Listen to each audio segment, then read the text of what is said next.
कमर साहब एक ऐसी शख्सियत है, एक ऐसी यूनिवर्सिटी है, एक ऐसा सबक है, एक ऐसा सिलेबस है जिसने हमारी माशरे की औरत को उसकी असल शक्ल दिखाई। लोग समझ नहीं सके।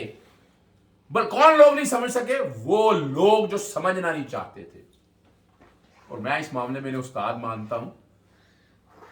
वैसे तो बहुत से दोस्त साथ चलते हैं, लेकिन एक ऐसा आदमी जो इस फील्ड का, इस माशरे का हिस्सा था, और उसने शक्ल दिखा दी और एजेंडे बेनकाब कर दिए।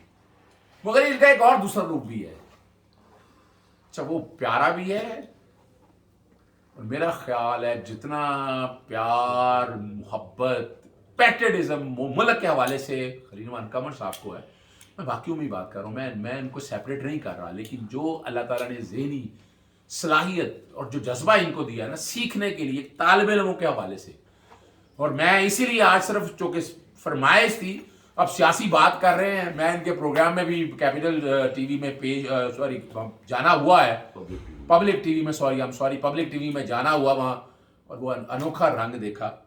खलील मकाम साहब, मैं और तो बात ज्यादा नहीं करूंगा। आपने बोलियां लगते देख ली, रेवड़ों की तरह हाँकते देख लिया, एक जोदारी सब पे भारी आपने देख लिया, थोड़ा खाता है लगाता भी है, आपने ये सारा कुछ देख लिया। ये क्या हो रहा है इस मुल्क के साथ? ये कैसे कुछ बेहतर होगा? क्या ये निजाम इसी तरह गलता सड़ता रहेगा? मैं आज तक अदर साहब इस बात पे हैरान हूं कि डेमोक्रेसी को जब इस मुल्क में एक्सेप्ट कर लिया गया था तो इसको इतना प्रीच किया गया, लगा कि ये हमारे इस्लामी निज़ाम से भी कोई ताकतवर निज़ाम है। जिस निज़ाम को पसे पुश डालकर आपने 74 साल गंवाए हैं, ये शायद बद्दुआ थी उसकी। याद रखिए, जिस किस्म की डेमोक्रेसी आपके मुल्क में है, उसके साथ न थी एक बैगर रियासत की कैपिटलिस्टिक इकोनॉमी। जब ये दोनों मिलते हैं तो ये जमहूरियत को एक रंडी की तरह खरीद लेते हैं, और उस रंडी का नाचना, गाना, जीना, मरना सिर्फ एलीट क्लास के साथ होता है। इसका आपने नंगा मुजाहरा देखा सेनेट के इलेक्शन में। आप समझिए कि जमहूरियत की वो रंडी नंगी नाची, और आपके यहाँ के गरीब अवाम उस वक्त नीलामी पर चढ़े अपनी ख्वाहिशों, अपनी आरजुओं और अपने मुकद्दर को बिकता हुआ देख रहे थे। और किस चमो खम के साथ, किस कर्रो फर के साथ दोनों तरफेन जो हैं वो बता रही थी कि इतने करोड़ों की बोली लग रही है और इतने करोड़ों की बोली लग रही है, और हम महज बेबस तमाशाई बने टेलीविजनों पर इनको देख रहे थे। अच्छा, एक और बात आपने देखी होगी, अली हजरत गिलानी की जो बात, तो वीडियो सारी आ गई, आपने बड़ा मुख्तसर तरीके से और सारी बात क्लियर कर दी। एक और वो बीबी आई, कल प्रेस कॉन्फ्रेंस कर रही थी, वो कह रही थी ये नोटों की नहीं, ये टिकटों की मार है।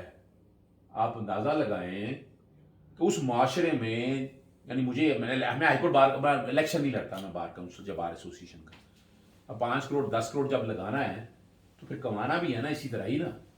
तो ये और इसमें खामोशी जो है ना, मैं अब अगली बात है, इलेक्शन कमीशन खामोश हुए सारे मामले पे, सारे मामले को देखते हुए। बहुत माफी चाहता हूं, आप, मैं कैसे ये बताऊं कि आपके मुल्क में सबसे प्रॉफिटेबल बिजनेस जो है वो सियासत है। आपके मुल्क में सबसे ज्यादा एन्चॉन्टेड बिजनेस जो है वो गवर्नमेंट का हुसूल है।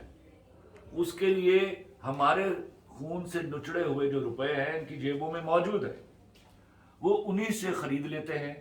वो उनकी तिजोरियां कभी बंद नहीं होती। वो जितने पैसे चले जाएंगे उनसे 4 गुना वो दोबारा वसूल कर लेंगे।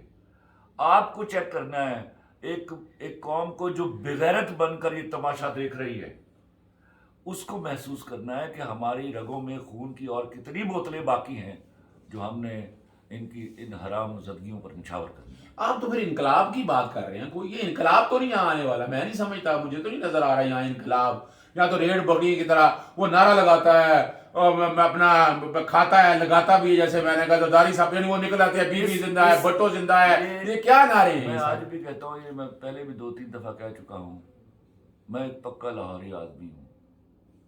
It is always my pride being Lahori. لیکن قیامت والے دن لاہوریوں کو اسی ایک نعرے کا جواب دینا ہے، اور بڑی سخت باز پرس ہوئی آپ کی.